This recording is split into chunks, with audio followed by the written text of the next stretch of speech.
Hello बच्चों, तो कैसे हो। चलिए आज स्टार्ट करते हैं क्लास 7 का रेशनल नंबर चैप्टर 1। देखो, इसके पहले वर्कशीट 1 हम लोग कंप्लीट किए थे। आज वर्कशीट 2 कंप्लीट करने के पहले कुछ इंट्रोडक्शन देख लेते हैं क्या है, ठीक है ना। Two rational number P upon Q के फॉर्म में है ना। अब पी अपन क्यू और एक आर अपन एस के फॉर्म में दिया है। Are said to be equivalent.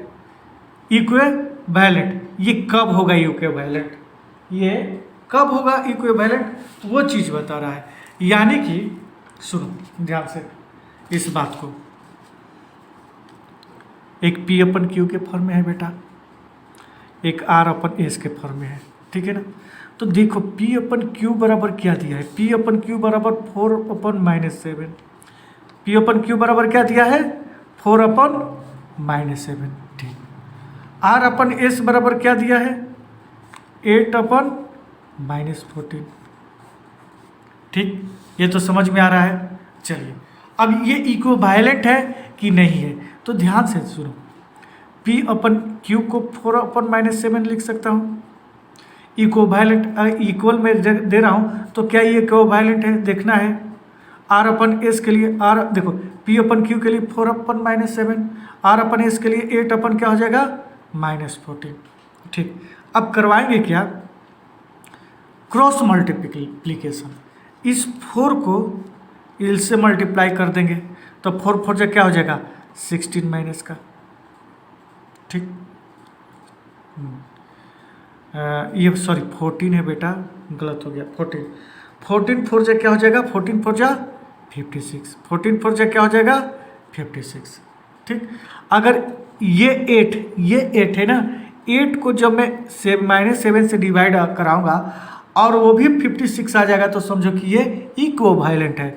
तो 8 7 जा भी 56 होगा, और इसमें माइनस लगा है तो माइनस भी लगा देंगे। तो ये दोनों तरफ इक्विवेलेंट है, -56 -56, तो इसे हम लोग क्या बोलेंगे इक्विवेलेंट, ठीक। ये तो समझ में आ गया।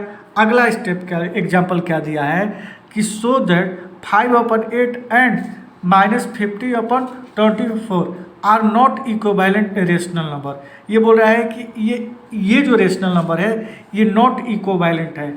तो देख लेते हैं कि इक्वल दोनों तरफ सेम आ रहा है कि नहीं। तो बनाते हैं, 5/8 एक दिया है और दूसरा दिया है -15/24, ठीक।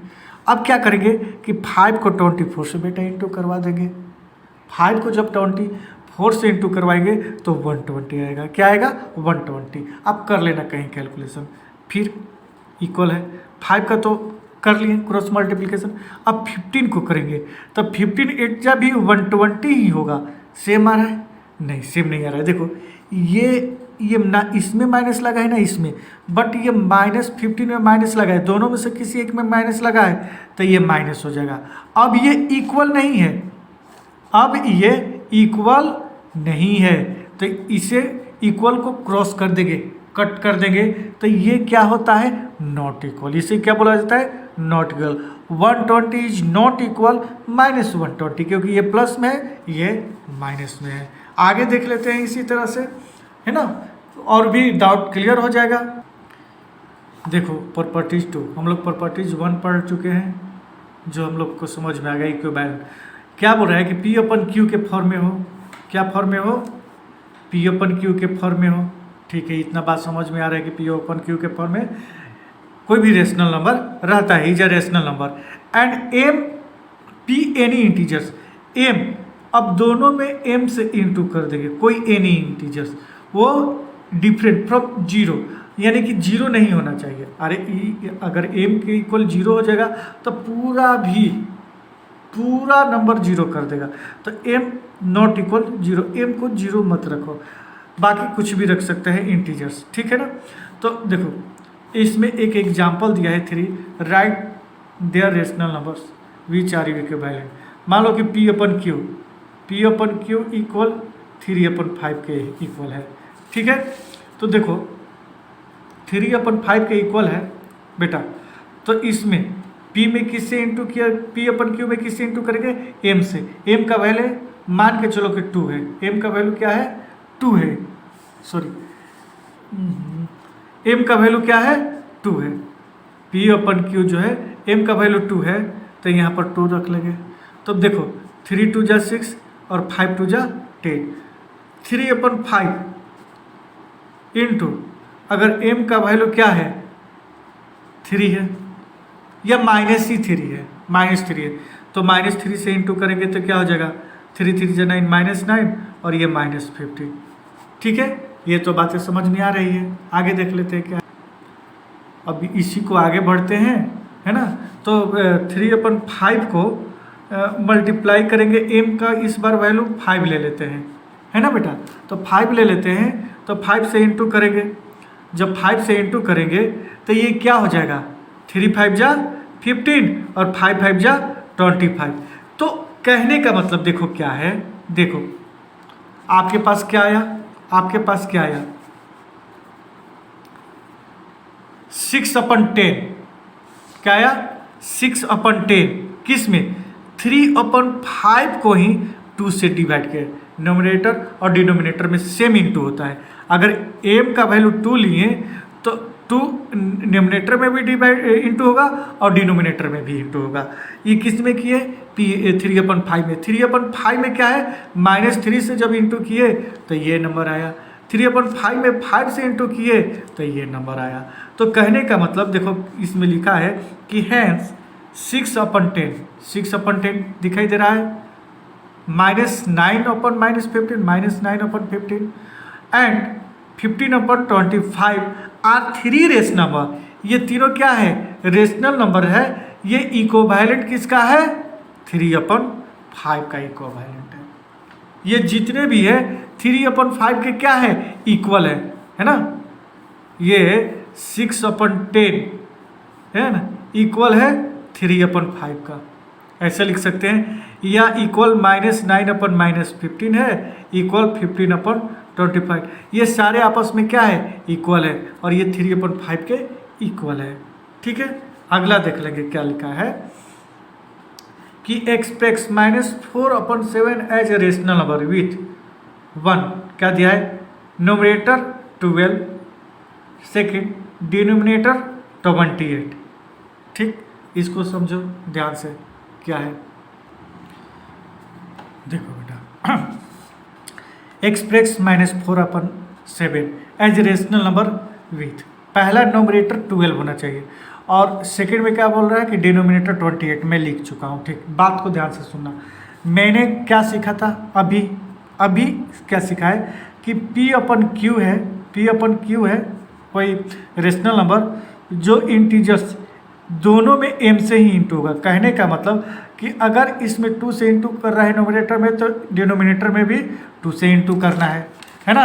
अगर नोमिनेटर में 5 से इंटू कर रहे हो तो भी डिनोमिनेटर में 5 से इंटू करना पड़ेगा। तो बात समझो, यहाँ पर मैंने यहाँ पर इंटू लगा लिया, दोनों क्वेश्चन साथ करता हूँ। अब -4 को कितना से इंटू करेंगे कि 12 आएगा, -4 को बेटा कितना से इंटू करेंगे कि 12 आएगा। तो आंसर है कि 4 3 जा 12, 4 3 जा 12। ठीक, बट ये माइनस लगा है तो इस माइनस को कैंसिल करने के लिए इसमें एक माइनस लगा देंगे, तो माइनस माइनस बेटा कैंसिल हो जाएगा और माइनस माइनस कैंसिल होकर 4 3 जा 12। अब क्या है कि नोमिनेटर में -3 से इंटू कर लिया तो डिनोमिनेटर में भी -3 से ही इंटू करना पड़ेगा, ये रूल है। ठीक, तो 7 3 जा 21, ये माइनस का 21 आएगा। ठीक, ये तो बात समझ में आ रही है। चलिए आगे देखते हैं। ये डिनोमिनेटर में 28 है और डिनोमिनेटर कितना है 7 के टेबल में कितने बार में 20 आता है, तो आंसर है 4 टाइम्स में, 7 4 जा 28। ठीक है, जब डिनोमिनेटर 4 है तो बेटा नोमिनेटर भी 4 ही होगा, रूल है ना। P/Q में m, अगर नोमिनेटर में m से इंटू करें तो डिनोमिनेटर भी m से ही इंटू किया जाएगा, तो 4 4 जा 16 -16। ठीक है, देखो आई बात समझ में। चलिए ये दोनों आपके सामने हैं। ठीक, प्रॉपर्टीज थर्ड देख लेते हैं क्या है, क्या लिखा है कि if P/Q is a rational number and m is a common division of P and Q. अब जैसे देखो पी अपन क्यू था तो हम लोग इंटू करते थे एम से, अगर न्यूमरेटर में एम से बेटा इंटू करना होता था मल्टीप्लाई, तो डिनोमिनेटर में भी करना पड़ता है। सेम चीज़ डिवाइड में भी होगा। अगर डिवाइड न्यूमरेटर में एम से करोगे तो डिनोमिनेटर से में भी एम से ही करना पड़ेगा।